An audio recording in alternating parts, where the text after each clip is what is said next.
Hello and welcome to Dad and Swebb Talk Sports. I'm Swebb. And I'm Dad. And we are the dad and daughter duo talking about all of our favorite sports moments from the past week. Dad, how's it going? It's going well, Swebb. It's going well. How you doing? I'm good. Well, we'll talk about the Knicks, so things are okay. It'll be okay, Swebb. It'll be okay. Yeah, it'll be okay. Might not be okay this year, but it'll be okay in the future. Whoa, not so fast, Swebb. I'm going to bring some hope in a few minutes here. Okay, well, that's what I like to hear. So, what have you been up to? Or should we jump right into things? Jump right in. We can mix in what I've been up to later on. Okay, so do you want to start with your back in the day? This is where we each talk about a sports memory from back in the day. Dad, go Yeah. ahead. Well, this is how I'm going to bring hope to Knicks fans. I know the last two games, it's been horrible. Downtrodden, beaten down. I'm going to bring you back to the 1970 NBA Finals. Knicks, Lakers. It was tied up 2-2. Game 5 was at Madison Square Garden.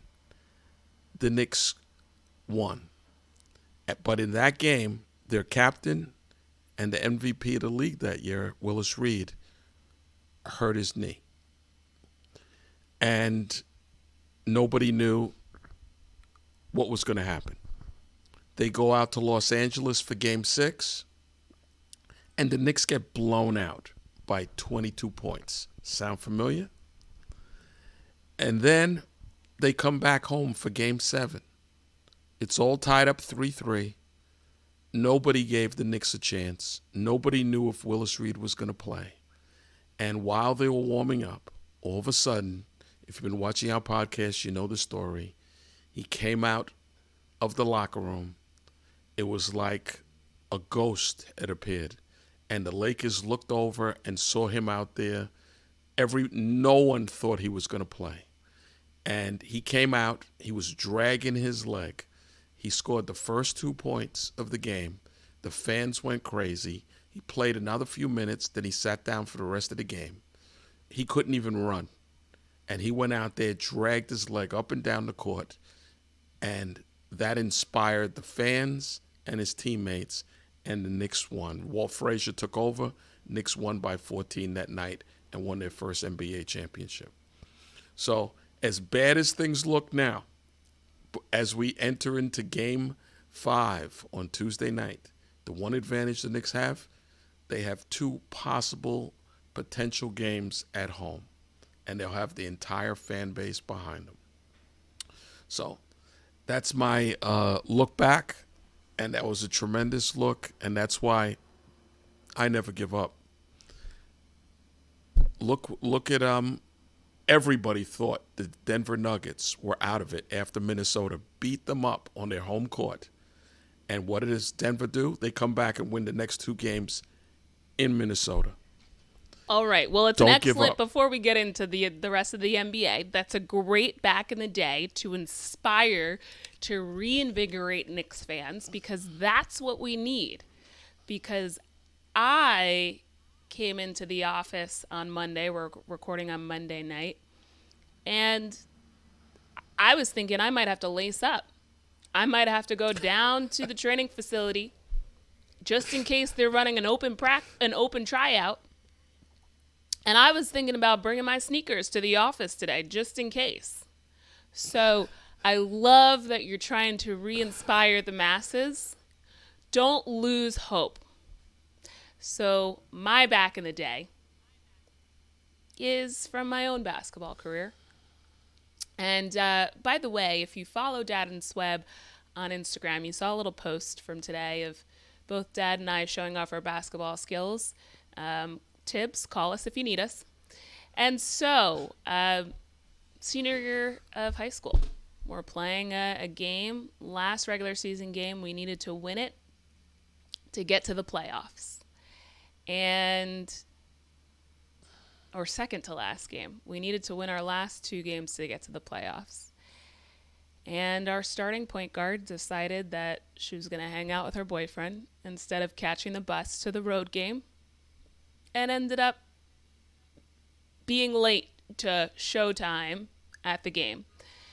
And so usually in high school, the JV team plays first, the two JV teams, and then the varsity teams play. And our coach was like, well, I've got to bench her because you can't just miss the bus and show up 30 minutes before tip off and think that you still deserve to start, which was the right decision. And so the game goes on. It's close. We had a lot of issues with the team overall, just in terms of basketball IQ and attitude problems and all types of things. Some talent, some athleticism, but we simply could not get it together for my whole entire high school career.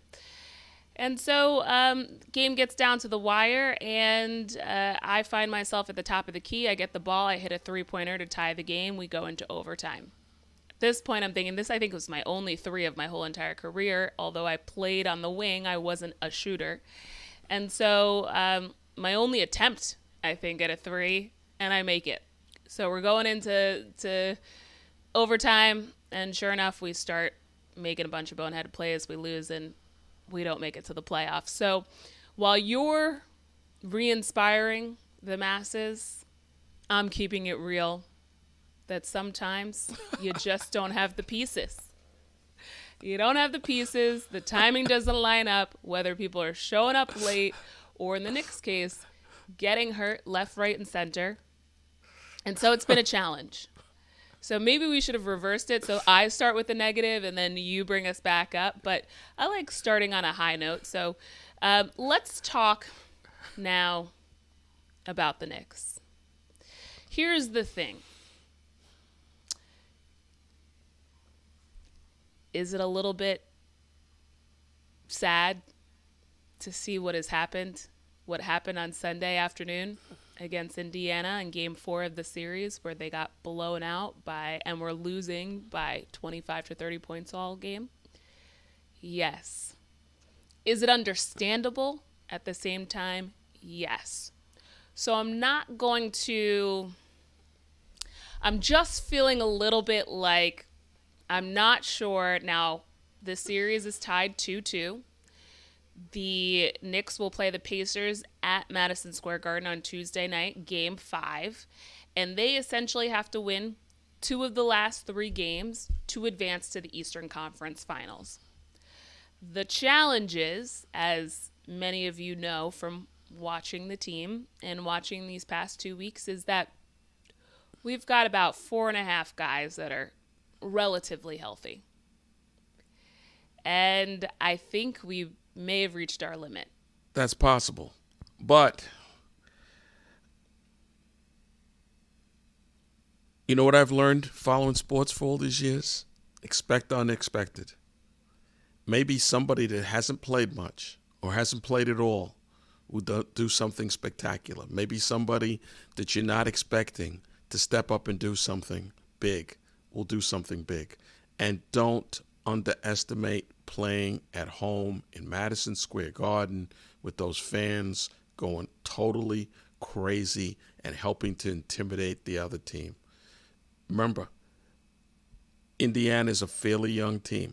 They don't have a lot of experienced guys that have played. They have a few, but they don't have a lot.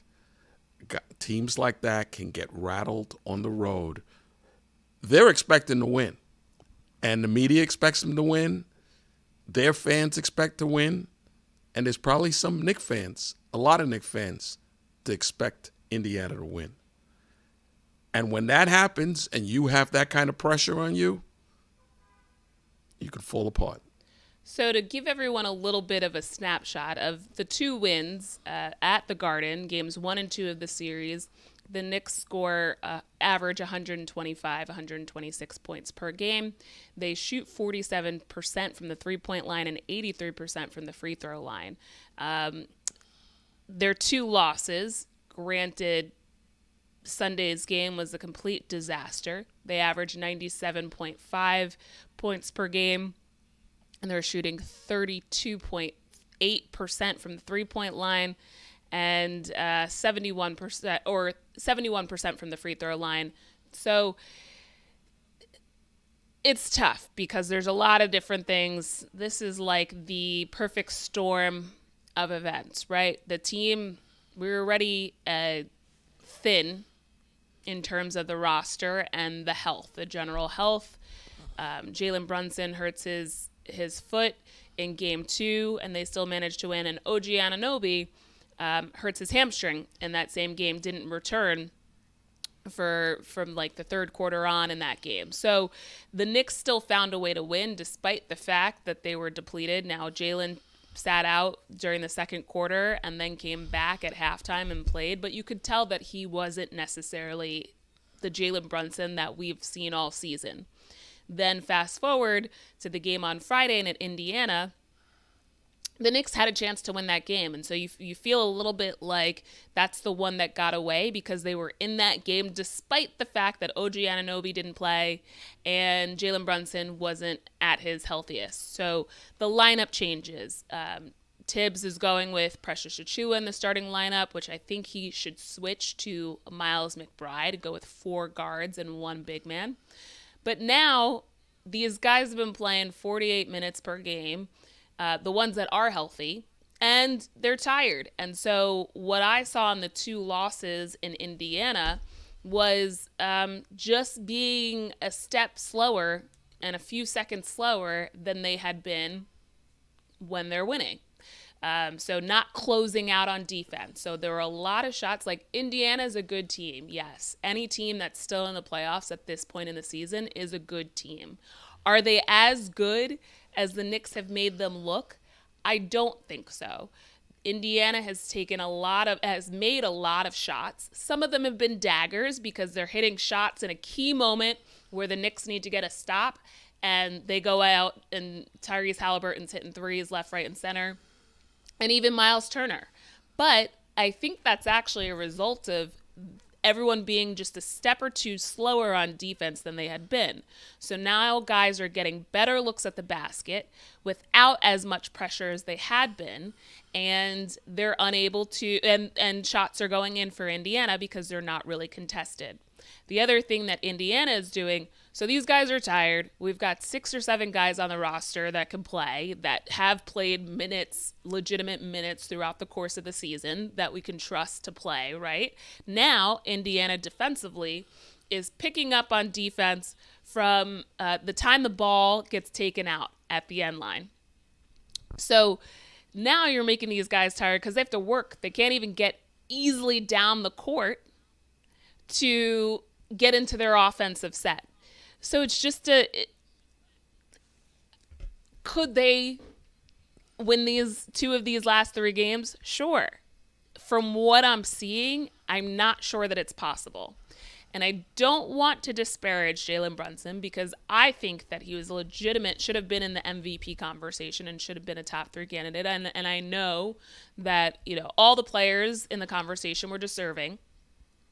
But you have to be able to adjust your game. A lot of the shots that he's missing because he's short. Like they're hitting the front of the rim. He's not getting the type of explosiveness that he would normally get to drive to the basket. And so a lot of his shots have been short. A lot of his drives and things like that haven't necessarily been close to the basket. And that's a reflection of his foot injury. Now, we don't know how bad it is. I can assume that it's not great and he doesn't feel good, and there might be some off-season surgeries. We don't know. It looks to be the case, but he's not adjusting his game. I think that's one of the reasons on that Friday night game in Indiana when the Knicks legitimately had a shot to win the game, had he passed a little bit more, not held on to the ball for the first 10 seconds of the shot clock and of the offensive possession, the Knicks might have had a better chance of actually winning that game. He's doing a little bit too much dribble, and he doesn't have the explosiveness to go to the basket. So, when he's dribbling too much, as we talked about when the Knicks were playing Philadelphia, when he's dribbling too much, guys start standing around. And when you watch Indiana, it's like the tale of 2 different teams, because Indiana, None of those guys stand around. They're cutting, they're pick and roll, all types of things. They're constantly in motion, which also makes it tougher to defend, particularly when you're tired. So this is a mixture of a lot of different things, right? Like if I see one more pick and roll where a Knicks defender can't fight through the screen, no one in the NBA actually sets a pick that's worthy of you not being able to break through the screen. Everyone in the NBA sets picks that are a bit lazy. But if you're a step or two slower than you normally are and you're switching all the time, then you've got some issues. So there were also some mismatches where Precious Achua is defending a guard, or vice versa. A guard is defending Miles Turner, and you end up having these size differences where Indiana's big man is able to post up a guard and get to the basket easily. Pascal Siakam took advantage of this, and it's just not good. So I said a lot. I broke down a lot in that whole entire thing, but there's just it's a hot mess. And so while I think that I would love to see the Knicks win, and man, I was soaring through New York City last week as the Knicks were lighting up the Garden. This week, I'm a little bit more realistic. But I'm optimistic because it's not like this team is a one-and-done team. This team is young, but they got to get healthy. And I don't want to completely write the eulogy of the season right now, but there's not much that they have to figure out some contracts with OG Anunoby and Isaiah Hartenstein and things like that. But this is a legitimate team that if they keep all these pieces can be a contender in the Eastern Conference and certainly in the NBA finals for seasons to come. Right now, though, it seems to be dire straits. That was a lot. What do you have to say? Well, that was a lot. You did a good job. But I don't want to talk about seasons to come yet. I will say this. I think this team, when healthy, and that means, remember, you're missing your starting center, Robinson, your starting power forward and all-star, Randall, and your starting small forward, OG. All three of those guys are out. And then a key reserve, Bogdanović, is out. That's a lot of firepower to lose and still win. It's an absolute miracle that they're still in the conversation. Sure, and that that's shows why I think this team, when healthy, the entire team has proven, and they proved it in January when everybody was healthy. I think this is the best team in the NBA.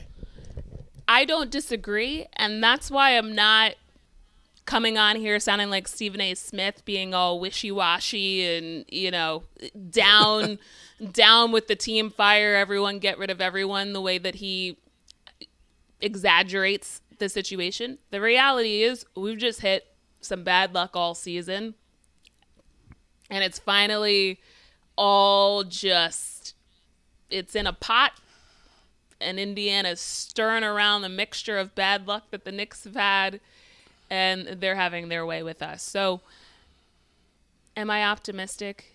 Yes. Am I realistic? Yes. So we'll see what happens. Now, let's talk about something positive. We are recording on Monday night. The Rangers have a chance to get to the Eastern Conference Finals if they win tonight against the Carolina Hurricanes. They're playing Game 5 at the Garden. They've looked lights out. They had a little bit of a hiccup on Saturday night against Carolina in Raleigh.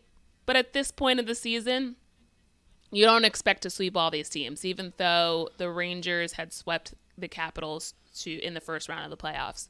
So I'd like for them to not have as many penalties as they've had of late. But they look good. I have high hopes. I need the Rangers to close things out tonight because I can't have any negative energy going into Tuesday night's game, Knicks game, because it's already going to be one of those, we don't know. It's not looking good. We don't know. So let's hope that the Rangers close it out. Dad, anything you want to highlight in regards to this series, the Rangers against the Hurricanes? This Ranger team is real good. I mean, real good. We all know that they had the best record in the NHL during the regular season, but this team is real good, real clutch, and they have a lot of strength and a lot of toughness to them and a lot of grit. So tonight's a big game. They're at home, Game 5. You want to close it out. You don't want this thing lingering, and you have to go back down to North Carolina, and then you never know what can happen. Let's close this out tonight and get this over with. Yeah, a few highlights that I see because, the last time the Rangers won the President's Trophy and looked this good was in the 2014-2015 season. So the Rangers have the best goalie in hockey right now. Igor Shesterkin is playing out of this world. He's seemingly stopping everything. And the guy is averaging like 50 saves a game during the playoffs, which is incredible. Which reminds me back to when Henrik Lundqvist was goalie for the Rangers. The difference in this team that I see, that team had a lot of the pieces. They could never fully get it together during the playoffs, particularly on the power play. This Rangers team is very strong in the power play. They're even strong on the penalty kill, having scored a few shorthanded goals. So this team is really, and Carolina's no slouch. They finished 3 points behind the Rangers in the regular season. So I like what I'm seeing, and I'm excited, and I think the Garden's going to be jumping on Monday night. And so I have high hopes. I need them to close it out, though, because I don't need this negative, stressful energy all week. So I think when we record, the Rangers win on that same day. This is why we're recording on Monday, so that we could really, add some good juju in there. So let's go Rangers. All right. Now I've been watching games on games on games. You got every night of the week, it's like you're either Rangers or Knicks. I'm playing tennis over here. Heads going back and forth each night. So I haven't watched as much baseball. But I know that the Yankees have been hot, winning the past 2 series this past week, one against Houston, once against Tampa. Give us the overview on this week in baseball for both the Yankees and the Mets, Dad. The Yankees are half a game out of first place behind Baltimore. Their pitching has been very good. Their starting pitch. Remember, they're missing the top pitcher in the American League, AL Cy Young winner last year. Garrett Cole still was on injured. He's getting ready to go into rehab and getting closer. But so they're missing him. But the other starters have stepped up for the most part, and their bullpen has been very good, except for yesterday. But what separates this team from last year's team, because their pitching was pretty good last year, is the offense. Some of their young players that played last year and didn't hit well have improved dramatically. Volpe, last year he won the AL Gold Glove defensive Gold Glove at shortstop, but he didn't hit well. Hit a lot of home runs, but he hit for a very low average. I think he hit 205. Well, he's hitting around 270 this year, and he's hitting the ball to all fields. He's drawing more walks. He's striking out less. And he's rounding into a nice player. They had a big injury at third base. DJ LeMahieu still hasn't played yet this year, but young fellow that's been on the team for 2 years took over at third base, Oswaldo Cabrera, and he's played excellent defense, and he's got timely hits. I think he has around 18 RBIs. He's one of their RBI leaders on the team. Last year, Trevino, the catcher, platinum glove winner the year before, didn't play. He was out. He played a little bit at the beginning, hurt his wrist, missed most of the season. This year he's playing and playing well. And then Mr. Soto, who they traded for, and Verdugo, which they traded for, Just, have added so much some in guy rounding named out their Juan offense. Soto. making Yeah, a some guy named slight Juan Soto. difference in the lineup and allowing for the team to hit over 220 this year. Yes, but it's not just him. It's Not just him. Verdugo. Yeah. But when you have guys like that, And then Judge, who didn't do much the first month, all of a sudden he's heating up. So and Mr. Stanton, who hit like 180 last year, is hitting like around 240 or 250 this year. Makes a big difference. I agree. I think overall the lineup and the guys who were on the team last year are having better seasons than they had the year before. But then you add in a piece like Juan Soto and even Alex Verdugo, but specifically Juan Soto, a guy who gets on base, who's patient in his at-bats, takes a lot of pitches, doesn't matter if he's getting a hit or a walk, and he is doing his part to get on base, which leads to the opposing pitchers having to pitch in more uncomfortable situations because now there are guys on base. Now it leads to not always making the perfect pitch. It allows for more hittable pitches for hitters. And so they got to sign him to a long-term deal because it's been the best trade since Mike Messina.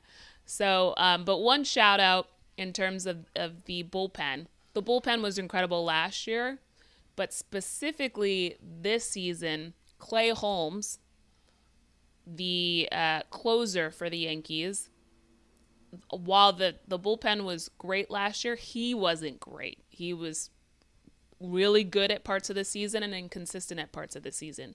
He now has 12 saves and a 1.04 ERA.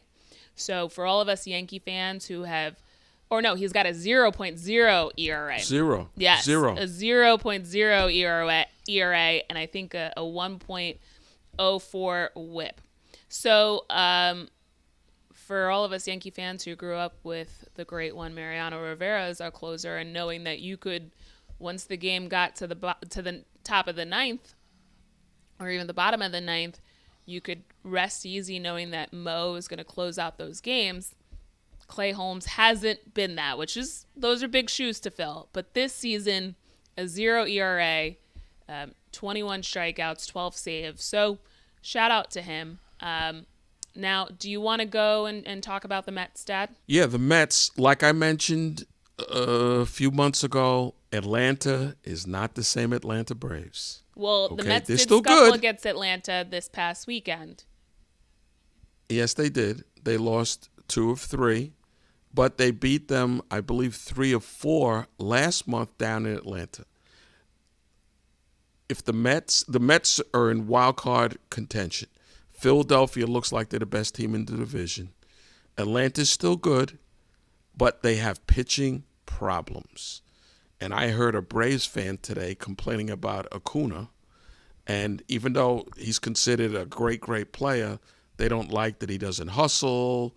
He hits a lot of ground balls to infielders, the usual stuff that a Braves fan sees him play every game.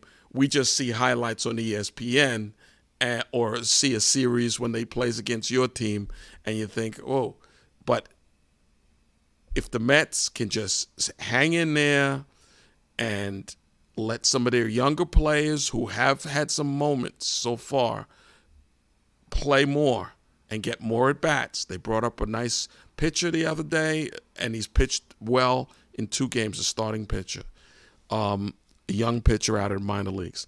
If they just keep doing that, they can hang in there because there's a lot of teams in the National League that aren't that good and gradually will probably fall by the wayside. And I know I sound like a broken record, but it's a long season. It's May. So I don't think you need to look at the playoff and wild card standings in the second week of May. But they seem to have gotten back on track after starting this season off slow. So do you want to highlight? And they had a big win last night. They Sunday came from night. behind in the bottom of the ninth with a big Sunday night with a big home run by Nemo. And he wasn't even in the starting lineup last night because he'd been hurt. So do you want to highlight anything else besides we've talked about the Knicks and the Rangers, we've talked about the Mets and the Yankees?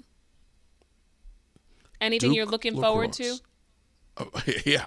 Saturday afternoon, Hofstra University. Duke against Maryland. Duke won the first round playoff game last week against Utah, and I'm watching the game. I had my grandkids watch the game. Your brother watched the game because I was down in South Carolina, and they were all watching the game. And Andrew McAdory scored 2 goals. O'Neal from Bayshore scored, I believe, either 4 or 5 goals, and they had a big win.